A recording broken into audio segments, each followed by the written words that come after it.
shocked.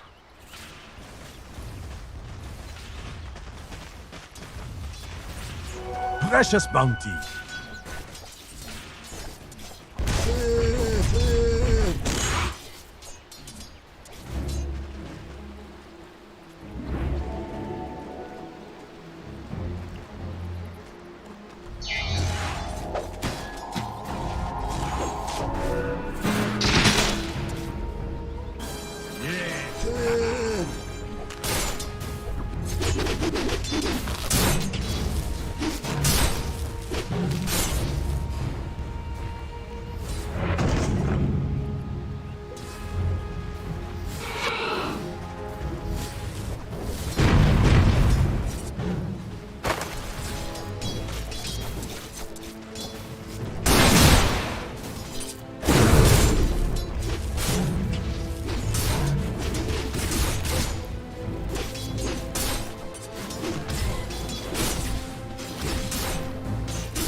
Denied. Were you watching? That's how it's done.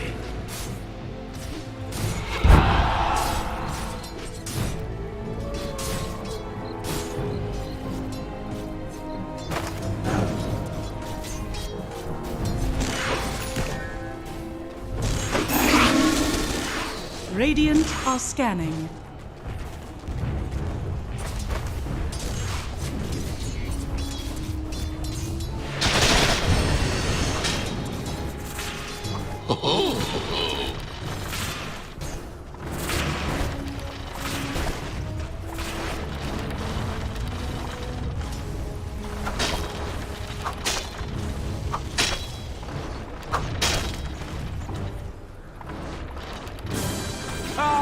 Radiant's courier has been killed.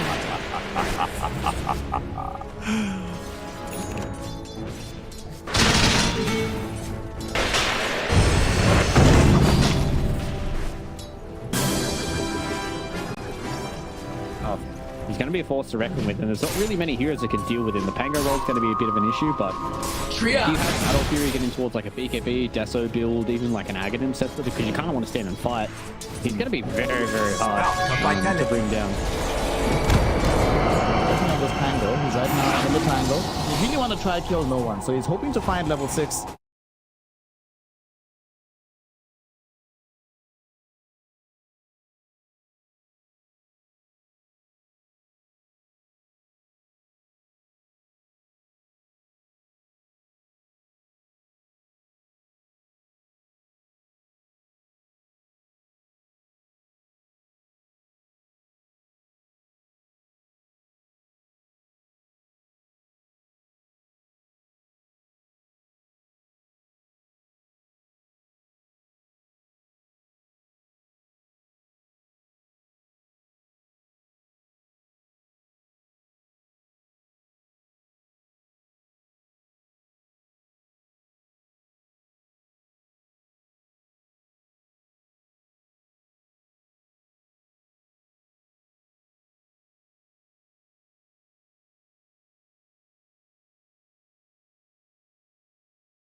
you can see that OG understand that they need to keep this pace up.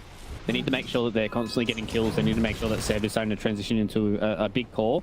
If he doesn't get a lot of duel damage early, it's something that you touched on, right? Like, he kind of just turns into a walking duel, and you don't have that much damage in the duel without the Monkey King. But they are starting to get a few of these duel wins, and Secret are doing a good job at responding, right? Like, some teams really kind of falter under this pressure of OG just kind of running at them, and they don't really respond in the right way, whereas Secret understand that they just need to start throwing heroes around. They just need to make sure that, yeah, somebody's going to get dueled, somebody's probably going to die, but as long as you get these transition kills and be able to pull some of these heroes back in line with the net worth, then you've always got Chrysalis who's sitting back and farming. He is slowly starting to fall behind. No one, especially if he's looking at black bottom. I think he's gonna die here as he gets brought down here. Thompson has shown up, but there's the reign of destiny. And it's gonna be the destiny of the Zero Blade to die in this bottom lane. Team Secret coming in with multiple heroes, but it's too late to find some re-aggression. Unless, though, they wait out the relocate back. And no one hasn't gone back himself. They're looking for the full wrap here. They smoked up on Armel and Yanich. They will not be able to find anybody yet, but now they know that no one is still in the area. Oh no, he tree danced down to the low ground. Oh no, he got caught! Ozzy jumped onto a tree! That means he is dead for sure. Inhibited by the diffuser blade. And Armel finds the kill with the swashbuckle. That is... Man, no one can just really not catch or break this series. You really just cannot. Gets a quick kill there. Also, just before that fight happened, you know the fight that happened in the middle that OG lost? Had they won that fight and Thompson didn't die, he would have broken a record for his Aghanim timing. Unfortunately, because he didn't, he is now sitting at the 4th fastest Ags. Only number 4, not number 1. What are you doing, Thompson? Does he have all the other 3 records? No, he's just no, he is number 2 and number 3 though. He's number 2, number 3, and number 5 before this. So now he is 2, 3, 4, and 5. And number 1 is a man named Dicky. Pog. I don't know what game this was. This looks like it was a game. Okay, let me find out when this game happened. I was gonna say, other people play Oracle mid except for Thompson. Oh, so check this out. The number 1 record of 14 minutes and 26 seconds is still held by Dicky from 2016 at the Summit 5. 2016, mate. Was Oracle out in 2016? Apparently he was. He had Ags then? And he bought Ags, yeah. It must have been, it definitely wasn't Reign of Destiny. Then I think that's when you had no cooldown on Purifying Flames. I think that's when his old Ags was. That's what we used to do. That's right. Setting up the team for success here. They've already brought down Puppy. Very early rain dropped down here by Thompson. But they're not going to try and pursue further here. Just a nice free pick off for themselves. That feels good all the time. Yeah, 40 second CD. Pretty happy with that. Puppy, again, tanking a gank. I thought that was going to look way worse for them. The fact that he caught 4 heroes for Boundless. I was like, oh no, this is going to be horrible for Team Secret. They're just going to walk into their doom. But they weren't able to connect on anybody else. Sebi is still farming on the bottom side of the map. So they didn't have that extra initiation with the doom, with the duel, pardon me. Now Armel is onto his own Blink Dagger, so he's put up really, really well here. He's topping the net worth to the entire game. So props to Armel once again, be able to sit back and farm. And this is going to be, this team going to be rough. Yeah. Like, who do you false promise for Thompson? Like, does he save it for himself? Does he try and keep Seb alive? Like, it's going to be hard for him to figure out who is going to be the optimal target. He's going to try and save. I'm still more worried about how do they ensure that Wukong's command actually does damage this game. It's really not easy. On the bright side, there we go. There's only 1 4-star on the Team Secret lineup so far for Yamich. Of course, they still have mobility spells on this Pango, but they'll need a few more if they want to feel 100% safe away from the Wukongs. They still defend this mid tower. For me, this is honestly the biggest problem with the draw. Just their lack of ability to push. They're gonna make the quick shot once the bullet is on the fly. They also find Thompson. They're reload out right now by Yamich. To make sure that he's safe and fine. Also, Thomas himself, Sam holding with the ice bomb, Aquapire on top of it. He dies just as the supernova pops. And the supernova brings Otis on the fly right in front of the face of the Death Rocket. A lost place he wants to be. And now Thompson, no more false promise, no more relocate, no more options. Under attack. Boom finds a triple kill with this Death Prophet. They've also isolated Kid Track. Oh no. From bad to worse, everything is just crumbling apart. The Ghost will finish before they can get into the pit, but they still have a very healthy duration of the metamorphosis. They have more than enough damage to take down the big man. Also got lucky shot, guys. Yeah, that definitely should work on Roche. Anyways, my issues with Pango aside, this is the issues I talked about, right? Is that Oracle, like, kind of makes he said for himself, is it for somebody else? He reloading out. So it was like a double save on the same person when they could have utilized that false promise on the Seb. Maybe if they turn around with the false promise, the Reign of Destiny, then they're able to keep the Legion Commander alive. They can turn around maybe for a dual victory with his it's just a little bit of miscommunication between the two heroes. So they both are on the same page to keep themselves alive. They understand they need to keep Thompson alive in these fights, but as soon as false promise is gone, as soon as Kitrat goes away, Thompson is a sitting duck, and there's not really much to look at now. But I think Thompson no. No one. I was going to say Thompson, but Thompson's choked. He's fine. He's like, somebody has to die. I'm glad it's not me this time. No one brought down. And he was about to TP out as well. The Rolling Thunder connected just at the very edge. And also during that last fight, poor always on a fly. He Icarus dived through Ice Part, so I thought stopped him in place. Put him right in front of the Death Prophet. I'm gonna try and force a fight right now because they're smoked up on multiple heroes on the side of Team Secret. Oh no, look who they found. They found Thompson.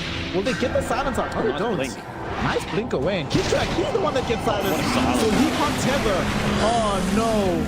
Thompson most certainly will die here. False promise. The 5 instant at least. The Reign of Destiny is nice. It looks kind of cool. We'll keep him alive for now, but he's certainly going to die on the second part of this. We catch him in the trees. He does have a TP out, but very unlikely he gets to use this one. Everything needs to sit. You find the kill.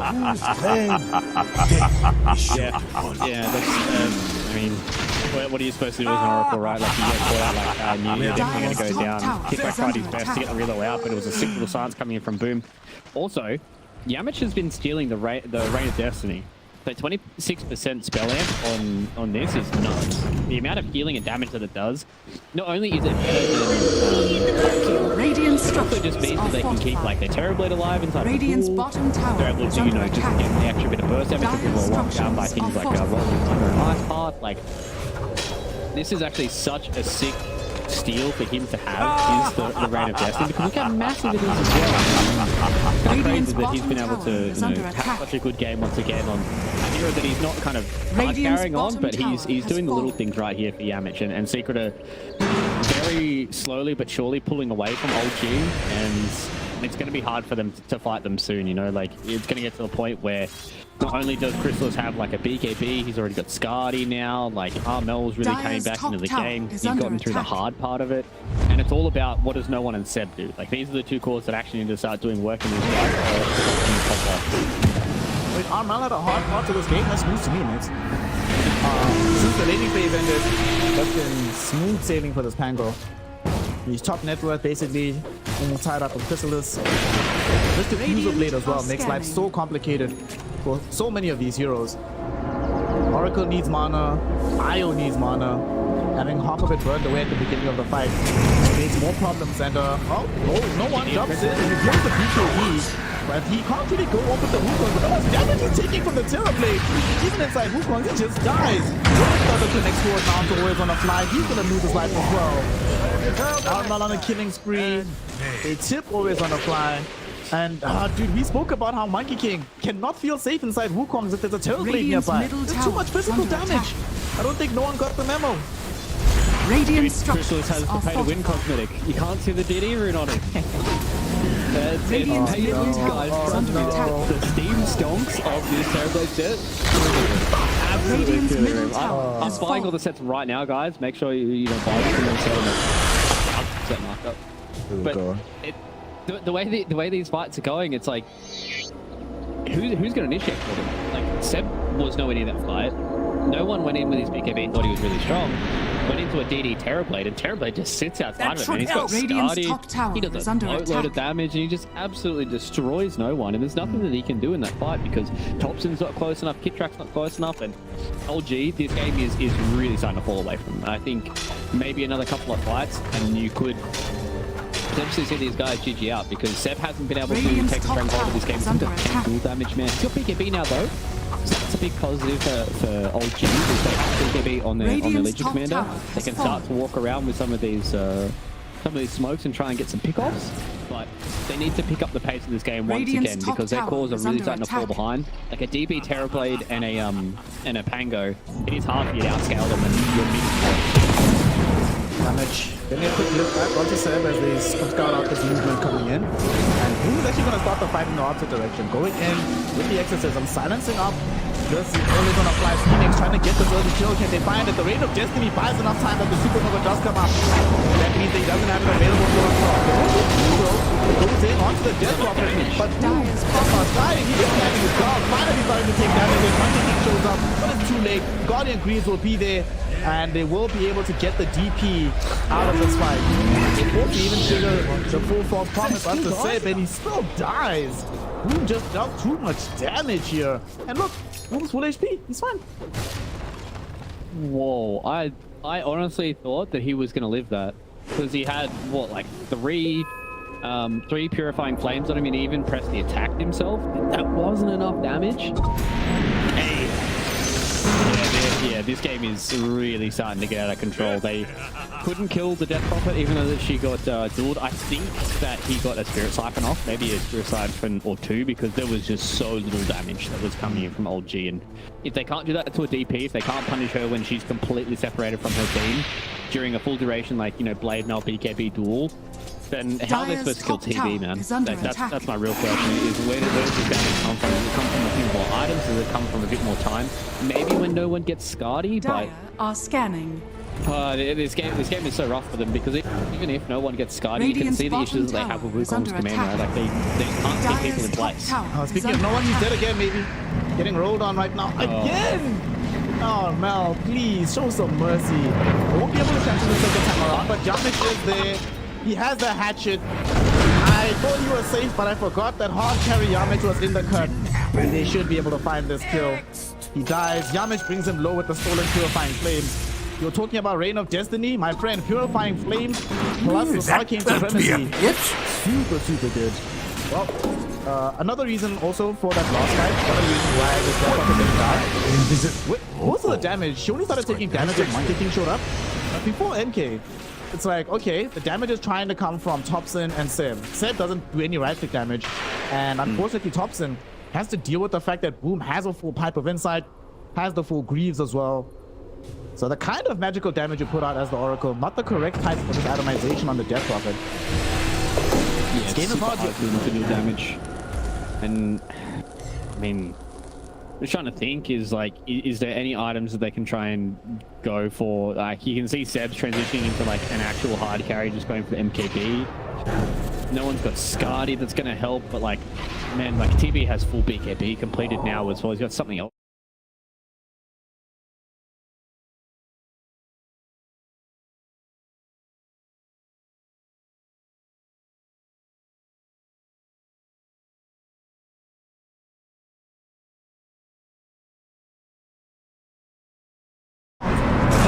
Here, Armel gets away from the Supernova mode. All the heals, they go forward. No! He jumped onto a tree, got cut down by the Frost Buckle, and he's gonna die! His team invested so much to save him, and he throws it all away by jumping forward. Armel, this time he's the one with the double damage, and he mops up Thompson with the Swashbuckle. Here, Amich, Blink Dagger forward, he's looking for the left. No, he's looking for the duel. Not gonna get the damage from this, will he? Oh my god, he actually gets it. Dude, he has more dual damage. Okay, almost as much as him. 730 he has him. Oh no.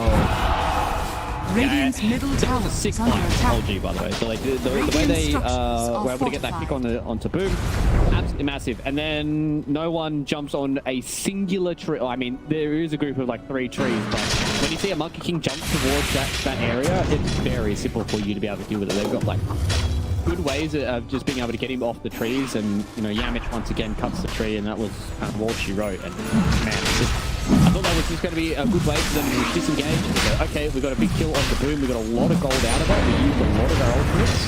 Let's just fall back. Let's just try and get another fight when we have full back up. If we can get Christmas next time, maybe if we can kill Armel with some TD.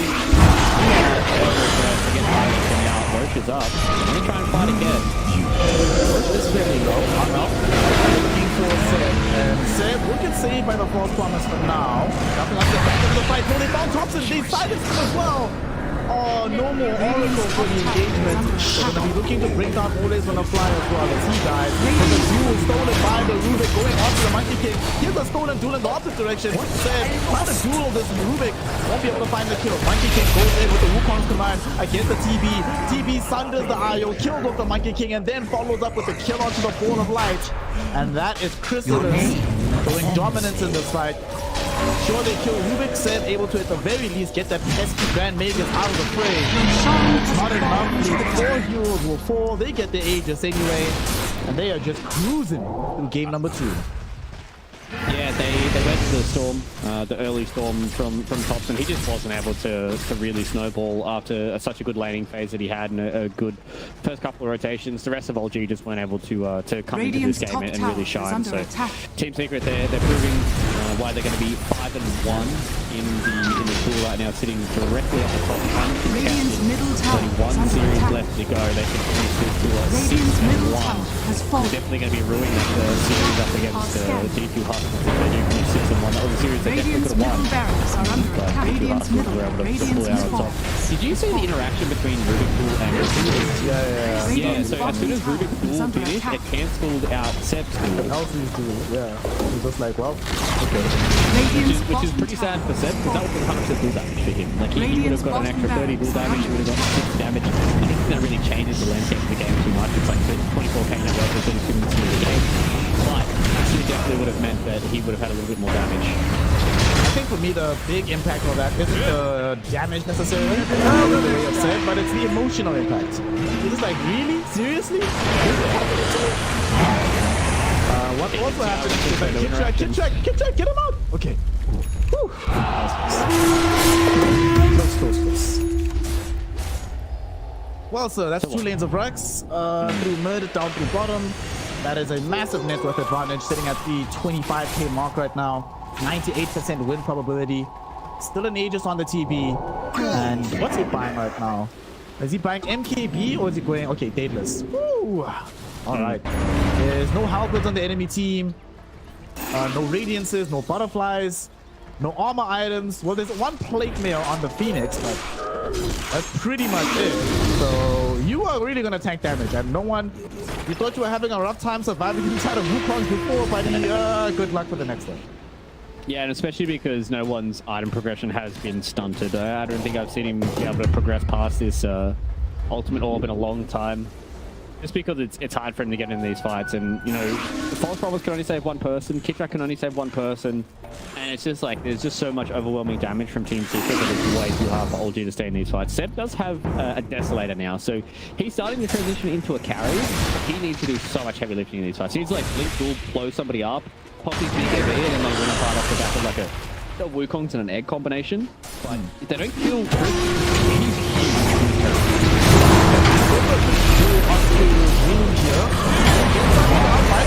They force off him out and they lift him to safety. Supernova pops on the end of the fight, but the Doom with his young Doom Death Prophet is still alive. Swashbuckle back onto Olays on the fly. He has to get himself out of here though, but won't be able to do so. Throws down by Chrysalis and Yamit. Forced off forward with the blink. They really want to find a target, and they will get the bash out with the Swashbuckle onto Thompson. The relocate will be there. Chitrak finding the salvation. But Team Secret, no matter what, they allow Boom to be the one that dangles further forward, but they know they have so many tools to save them, even when he's the first one jump on. And all I forgot the Ball of Light was coming back. Radiant's top tower. The Ball of Light forgot to live, but she got blown up immediately by Boom. They might just go high ground here to get the Mega Creeps. They have to be careful about a lot of this health that we come in. Are they going to get the first? Yes, they do. Seb stays alive. He's there alive for much longer though, taking so much damage even through the false promise. Might still kill him. He died last time out. This time he will be kept alive. They will look towards the lane of Rax. They know that now without the Blue combo, without Supernova, without Wukongs, it's very hard for them to try and make this happen. And speaking of Wukong, yet again, Monkey King is found out in the trees. Oh no, he's gonna die on no one. Another buyback though, so he returns into the fray. In the meantime, Nicholas dive away for the Phoenix. He can't save Thompson, who's being shredded to pieces by the DPC Terrorblade. They'll finish off the buildings. They've got the Megas. Now jumping to the back end. They find Seth, force out of DPC. But he'll still end up dying. Wukong's come on, will get triggered up, but no one, you are not safe inside the cave, Wukong. You are not safe inside the cave. And Team Secret demonstrate that this map is theirs. Come on, do it again. Secret. Your Victory. Always wanna fly. Always not helping. Help Team Secret, help us with the rampage.